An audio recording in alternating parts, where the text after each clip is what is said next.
Okay guys, it's time for another Habs news update thingamajiggy, and in this video, we're going to talk about some injury updates. We'll talk about some comments that were made by Dominique Ducharme himself, have a little heart-to-heart chat about Cole Caufield, talk about a Kaiden Guhle trade, and more, okay? Because there's actually quite a bit to cover here. So you might want to go grab a 6-pack of beer, pop some popcorn, and sit back and relax as I try and lower the tone of my voice. But first, if you're a fan of the Habs, or you just so happen to have a big picture of Jeff Gorton hanging on your wall, then please consider subscribing to my channel as I upload a crap ton of hockey content and would really enjoy having some more of you grasshoppers tag along for the ride. Now, first up on the list here, Kaiden Guhle is gone, okay? He's traded away, but calm down.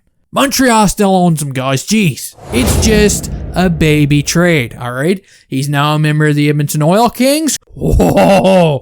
And look at the long list of assets the Raiders received for Kaiden Guhle. Jeez, I mean, you'd swear the guy was Wayne Gretzky or something. Anyway, let's see how Guhle looks on the Oil Kings, and I think I speak for everyone when I say I just hope this guy continues to develop into a beast. Moving on, if you're wondering when you might get to hear Jeff Gorton finally speak to the media about joining the Habs, well, according to Eric Engels and John Luhu, all of these whippersnappers are saying Gorton is going to be available on Friday. I'm sure you guys are going to be listening to what he's going to say, and so am I.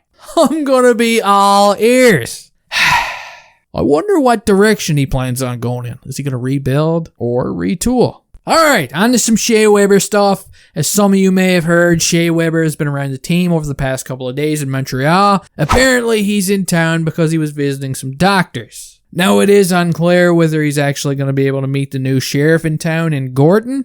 And you know what? Weber is in a bit of a strange situation right now. Because remember when Bergevin was around just like a few days ago? And what we all knew about Weber was that his career was likely over, but they were going to try and accommodate him into the organization in some other sort of way. Well, now with Bergevin out of the picture, who knows what Gorton's going to tell him? Maybe he's going to be like, look, bro, if you can't play anymore, then you're not in my future plans. Or maybe he's going to look at him and be like, so Weber, hey, just wondering, have you ever made a trade before?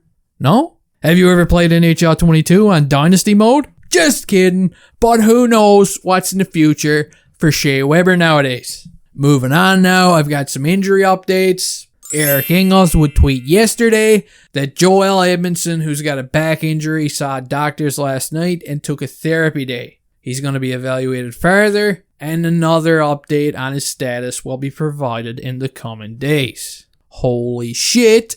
When is it ever going to end with Joel Edmundson? There's nothing new on Carey Price. Matthieu Perreault and Bret Kulak are day-to-day, and Hoffman could be back at practice soon.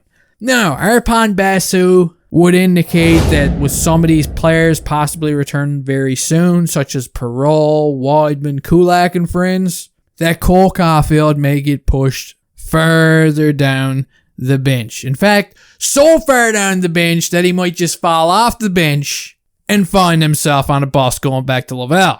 When Ducharme was asked about Cole Caufield's power play time, he kind of weaseled his way out of the question, you know, and Basu seems to think that Cole Caufield is going to be headed back down to Laval real soon when some of these players get back in the lineup.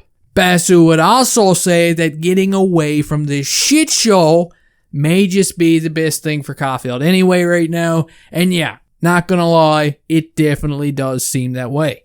So, with all that good stuff out of the way, let's go ahead and take a look at the lineup that was being used at practice yesterday. According to Mr. Fancy Sneakers here, John Liu, they had Christian Dvorak between Tyler Toffoli and Josh Anderson as a first line. They had Jake Evans between Turkey Lehkonen and Brendan Gallagher. Nick Suzuki was between Perreault and Pezzetta and Caufield. I guess Pezzetta and Perreault were doing some rotations.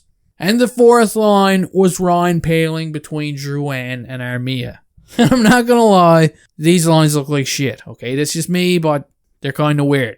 As for the defense pairings, it was Ben Sherratt paired with Jeff Petrie, Matthias Norlinder paired with David Savard, Alexander Romanov paired with Sami Herduniku, and the final pairing, the Touch Me and I'll Sue pairing, the guys that are all banged up, Bret Kulak was skating alongside Chris Wideman. Anyway, guys, that does it for this Habs news update. I hope you all enjoyed. If anybody has anything they'd like to add, let me know in the comments section. And hey, I'll see you next time.